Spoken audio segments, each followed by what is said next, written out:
विद्यार्थ्यांनो नमस्कार.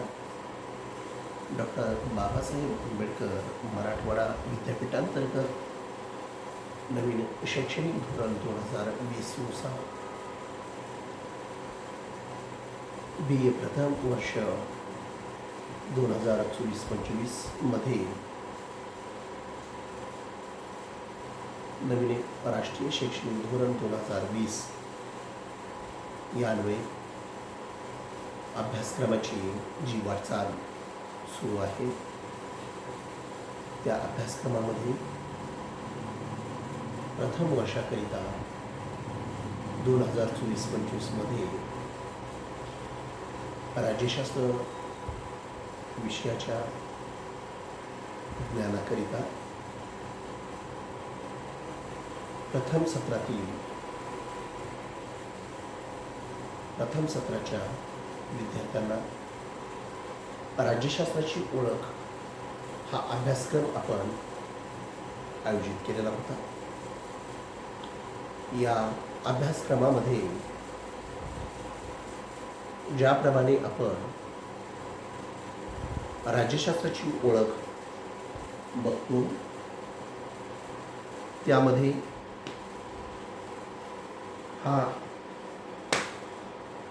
राज्यशास्त्र विषय अभ्यासत असताना या विषयामध्ये ज्या प्रकारे सामाजिक शास्त्रातील एक महत्त्वाचा विषय म्हणून या विषयाकडे बघितलं जातं. इसवी सन पूर्व 4थ्या शतकामध्ये पाश्चिमात्य राजकीय विचारवंत अर्थात ग्रीक राजकीय विचारवंत या विचारवंतांनी ज्या प्रकारे प्लेटो आपल्या रिपब्लिक ग्रंथामध्ये आदर्श शासक विशद करतो, या शासकाला तो विशद करत असताना तो शासक हा आदर्श असला पाहिजे. समाजातील ज्या बाबी आहेत त्या प्रत्येक घटकाशी त्याचा जवळून असा संबंध आला पाहिजे. तो शासक या संपूर्ण समाजाचा तो अंग आहे. ज्या समाजामध्ये तो जीवन जगतो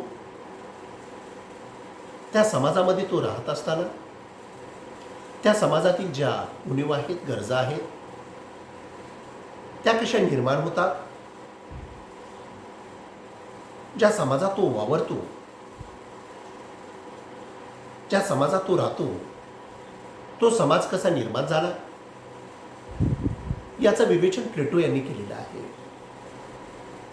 प्लेटोचा द रिपब्लिक ग्रंथ सामाजिक शास्त्राच्या अभ्यासासाठी एक आरसाच आहे की काय असा हा ग्रंथ वाटतो.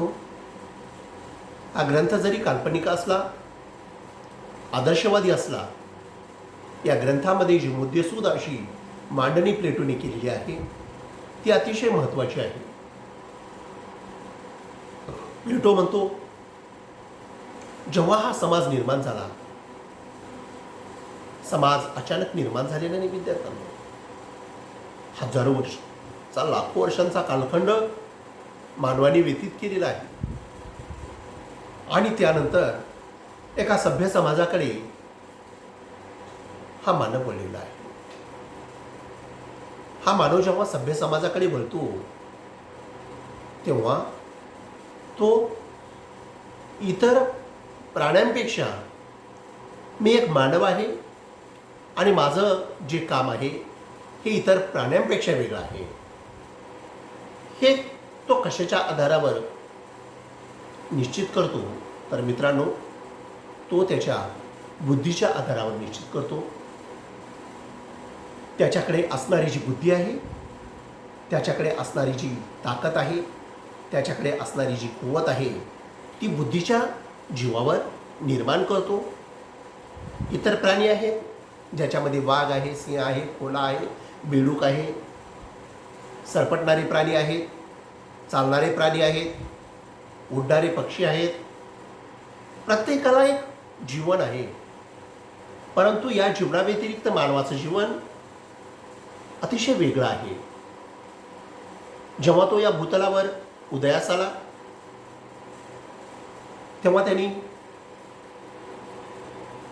समाजामध्ये वावरत असताना जो समाज त्यांनी बनवलेला आहे तो समाज रेडीमेड बनलेला नाहीये. त्या समाजाची निर्मिती अचानक झालेली नाहीये. तर व्यक्तीच्या ज्या गरजा आहेत, व्यक्तीचं जे कर्तृत्व आहे, व्यक्तीचं जे कार्य आहे, त्या कार्यानुसार समाजाची निर्मिती झालेली आहे. मग तो व्यक्ती समाजात जीवन जगत असताना तो प्रथमतः एकटा असेल, समूह बनवलेला असेल. हा समूह अचानक प्रवेश समाजामध्ये केलेला नाही आहे. या एका व्यक्तीपासून कुटुंब निर्माण झालेलं आहे. या कुटुंबाचे अनेक कुटुंब निर्माण झालेली आहेत. या कुटुंबांचं जेव्हा वर्णन करतो त्या कुटुंबाने एक छानसं असं काम केलेलं आहे. ते हे की ज्या कुटुंबातील प्रतिनिधी आहेत त्या प्रतिनिधींनी एक ठराव मांडलेला आहे, संहिता मांडलेली आहे, विधी मांडलेली आहे. आपण रोज उठायचं, उठल्यानंतर वेगवेगळी कामं करायची. कामं करत असताना प्रत्येकाला विभागून दिलेलं काम आहे. एकच काम एकटा व्यक्ती करत नाही. ज्याप्रमाणे कुटुंब म्हणलं की स्त्री आणि पुरुष आले. स्त्रीला स्वयंपाकाचं काम दिलेलं आहे, स्त्रीला घर सांभाळण्याचं काम दिलेलं आहे, तर पुरुष त्या घरामध्ये कुटुंबामध्ये ज्या काही गोष्टी लागतात त्या गोष्टींची पूर्तता करणारा हा पुरुष आहे. या पुरुषासोबत इतर नागरिक सुद्धा आहेत. त्याचे रक्तसंबंधातील नाते आहेत, ज्याच्यामध्ये त्याचा मुलगा असेल, त्याची मुलगी असेल, त्याची पत्नी असेल, त्याची आई असेल, त्याची वडील असतील, त्याची बहीण असेल. असा हा जो कुटुंब आहे,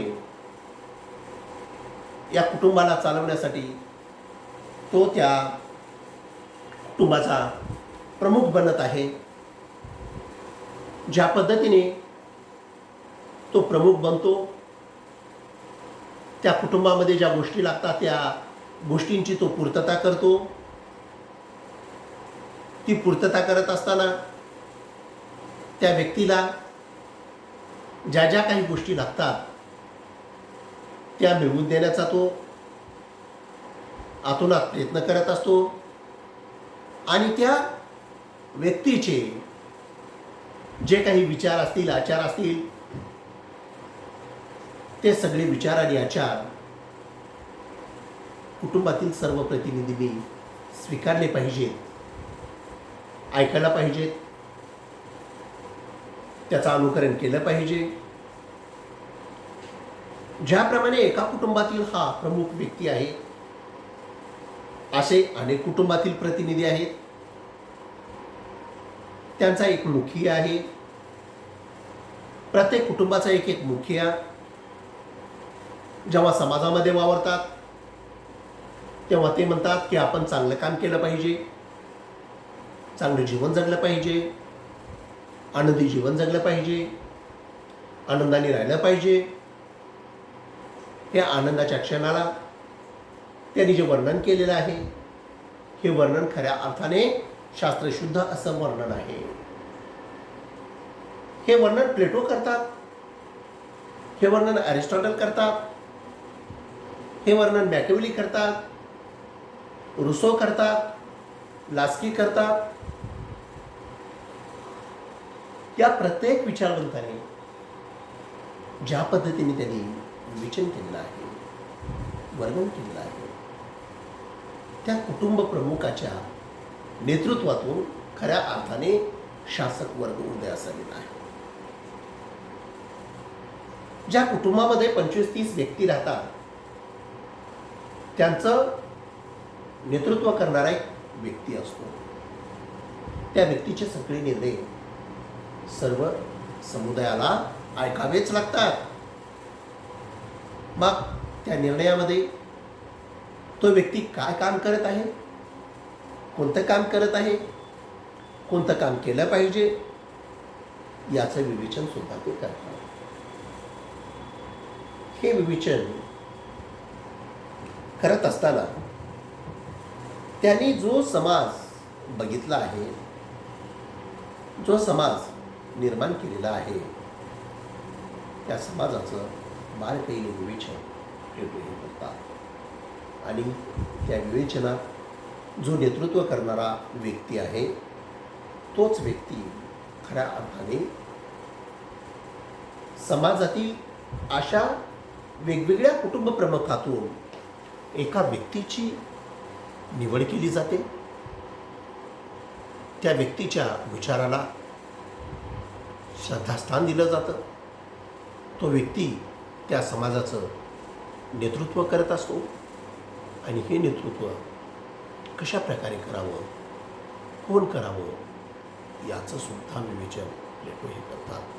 आणि म्हणून प्लेटोचा हा जो रिपब्लिक ग्रंथ आहे, तो रिपब्लिक ग्रंथ जो शासक निर्माण होत आहे, जो शासकाने काम करावायचं आहे, याचं ते विवेचन करतात. या विवेचनामध्ये त्यांनी जे विचार सांगितलेले आहेत ते अतिशय महत्त्वाचे आहेत. त्या विचारानुसार जो शासक उदयास येतो, तो शासक खऱ्या अर्थाने प्लेटोच्या रिपब्लिक ग्रंथाचा राजा आहे.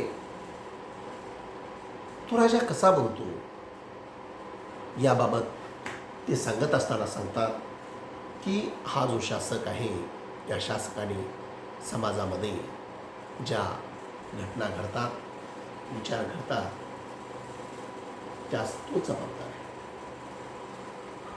त्याने कसे कामं करावे, कशा पद्धतीने जीवन जगावं, याचं विवेचन प्लेटो यांनी केलेलं आहे. आणि म्हणून प्लेटोचा रिपब्लिक ग्रंथ राज्यशास्त्रासाठी अतिशय महत्त्वाचा आहे. राहिलेला भाग आपण पुढच्या तासिकेमध्ये या पुढच्या तासिकेमध्ये अरिस्टॉटलने जे विचार विशद केलेले आहेत, त्या विचारांचं राज्यशास्त्रामध्ये काय योगदान आहे, याचा सुद्धा विचार करूया.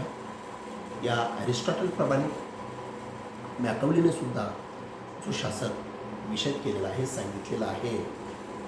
मॅकॅवलीचा द प्रिन्स हा ग्रंथ राज्यशास्त्रासाठी मित्रांनो खूप महत्त्वाचा आहे. त्या ग्रंथाची चर्चा आपण पुढच्या तासिकेमध्ये करणार आहोत. मॅकॅवलीप्रमाणेच जॉन जॅक रूसो हा सुद्धा विचारवंत महत्त्वाचा आहे. या विचारवंताने रूसो या विचारवंताने सामाजिक करार हा ग्रंथ लिहिलेला आहे. सामाजिक बांधणीतून ज्या निसर्गनिर्मित मानवी स्वरूपाचं जे वर्णन रूसोने केलेलं आहे, या अगोदर सामाजिक शास्त्रामध्ये असं विवेचन कधी झालं नव्हतं. ते विचार रूसो हे विचारवंत करतात. त्या विचारवंतानंतर आणखी एक महत्त्वाचा विचारवंत आहे जॉन लॉक. जॉन लॉकने जीवित, स्वातंत्र्य आणि मालमत्ता या 3 घटकांचं विवेचन जॉन लॉक यांनी केलेलं आहे. त्याच पद्धतीने थॉमस हॉब्ज या विचारवंतांनी लेवियाथन या ग्रंथात त्यांचे जे विचार मांडलेले आहेत, त्या विचारांचा सुद्धा आपण पुढच्या तासिकेमध्ये विचार करणार आहोत. आणि यानंतर जॉन लॉस्की हा एक विचारवंत आहे. इंट्रोडक्शन टू पॉलिटिक्स हा जो त्यांचा ग्रंथ आहे, त्या ग्रंथात त्यांनी जे विचार मांडले आहेत त्याची सुद्धा चर्चा आपण पुढच्या तासिकेमध्ये करूया. धन्यवाद.